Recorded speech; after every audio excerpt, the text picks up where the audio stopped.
Moonshine Life Group. Double and Co-Pitching Yeast. By J.B. Wagonmaker. Double pitching and co-pitching are two different techniques to alter the fermentation process of your beer, wine, or spirit wash.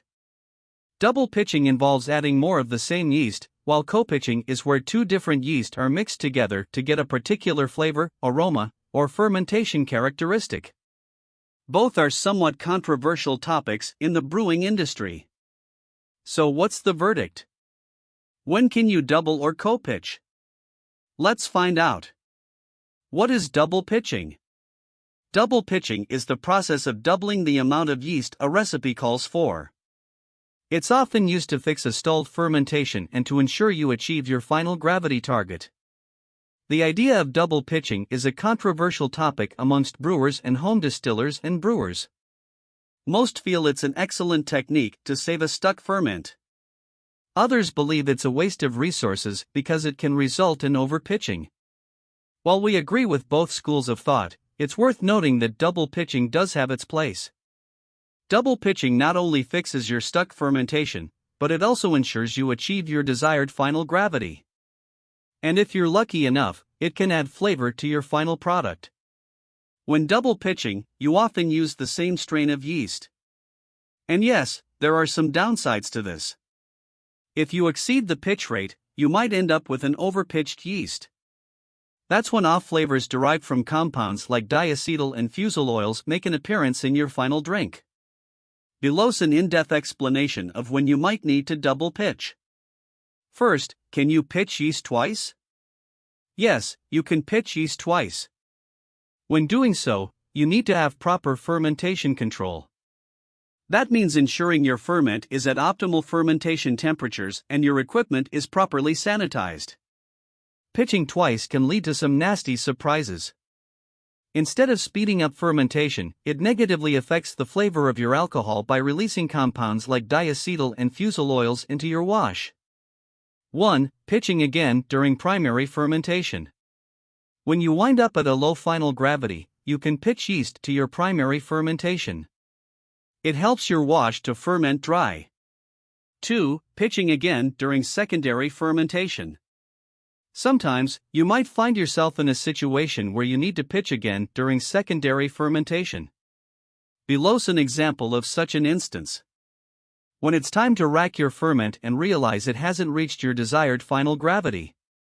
When using yeast cake, pitching again eats away at any remaining sugars for a dry ferment. 3. Pitch to fix a stalled fermentation.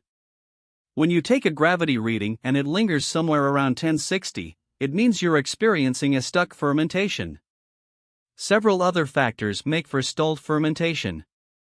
These include low fermentation temperature, using a strain that doesn't ferment longer chain sugars, and not adding enzymes. Adding yeast, especially one that attenuates well, will boost your fermentation. If you didn't add enzymes, it's best to add yeast nutrients because some would have been used up in the initial wash. What is co-pitching yeast? Looking to add new aromas to your final spirit? You should try co-pitching.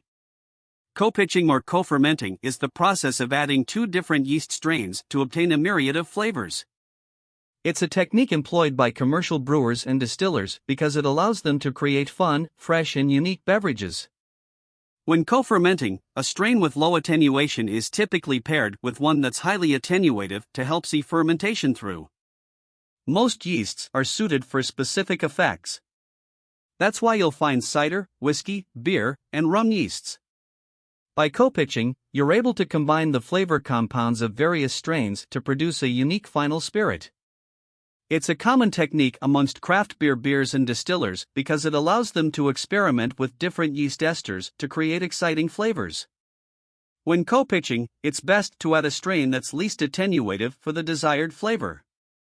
After a couple of days, when the yeast starts to stall, you can add a strain with faster attenuation to carry the process till you reach your final gravity goal. If you decide to go down this route, we recommend you pitch a strain you're familiar with. That means you know its ideal fermentation temperature, pH tolerance, and viable cell concentration. So, what are the pros and cons of co-pitching? Advantages of co-pitching. It allows you to create authentic flavor profiles. Ensures your wash, wort, or must ferments dry. By using two yeasts with different attenuation levels, you're less likely to have a stuck fermentation. Disadvantages of co-pitching. If your pitch rate is off, you might overpitch and be left with an off-flavored product. Also referred to as the kill factor, when yeasts compete for the sugars, it can prevent one of them from growing, resulting in stalled fermentation. Sometimes, there's no telling how the yeast will react. If fermentation goes wrong, it can be a waste of money, resources, and time. Double pitching versus co-pitching. When should you do it? There are some nuances to when you should use either method. The techniques often overlap. But here are situations that call for either of the processes. Here are examples of these instances below. Double pitching. When you have a stalled fermentation, when you've ruled out low temperature, you can add the yeast during the primary fermentation for dry fermentation. When the desired final gravity wasn't achieved during the first pitch, you can pitch during the secondary fermentation. When using strains with different viable cell concentrations, to help the slow yeast convert all the sugars. Co-pitching. To create enjoyable flavors. Co-pitching helps the yeast absorb more aromas from the remaining sugars. Similar to double pitching, you employ this technique when using strains with different viable cell concentrations. It helps one of the slower yeasts to convert all the sugars. Summary. Double pitch and co-pitching are very similar techniques used in homebrewing and distilling. Double pitching is often used when a fermentation hasn't reached the targeted final gravity or when you have a stalled fermentation. Conversely, co-pitching enhances the final product's flavor. But, some home distillers have used double pitching to impart the taste of the yeast they're using.